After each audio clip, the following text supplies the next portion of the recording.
ఏసన్న గారి సాక్ష్యం మీకు తెలుసండి. మతి స్థిమితం లేని ఆ రోజులో ఏసన్న గారు చీకట్లో ఒకటే నడిచి వెళుతుండేవాళ్ళంట.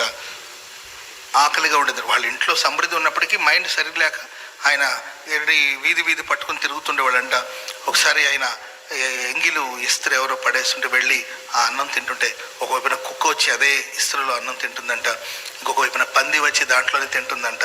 ఆ కుక్కతో పందితో కలిసి ఆయన కూడా ఆ ఎంగిలి ఇస్త్రీలు ఏరుకొని తిన్నారంట. అంటే ఎంత దయనీయమైన స్థితి ఒకసారి ఆలోచించారు. అవన్నీ విన్నప్పుడు నిజంగా అవన్నీ విన్నప్పుడు గుండె పరువెక్కిపోతుంది. ఎంత దీనస్థితి నుండి దైవజనుల దేవుడు లేవనెత్తారో మీరు చూడండి. అర్థమైందండి? మనం తినగలుగుతామని చెప్పండి. ఎవరో తిని ఇసిరేసిన ఆ ఇస్తరాకులో కొంచెం అన్నం ఎత్తుకులుంటే ఒక అన్న చిన్న వయసులో ఆయన తింటున్నారంట. మైండ్ మతి స్థిమితం లేదు, అది తింటున్నారంట. పందులు వచ్చి తింటున్నాయంట, కుక్కలు వచ్చి దాంట్లో.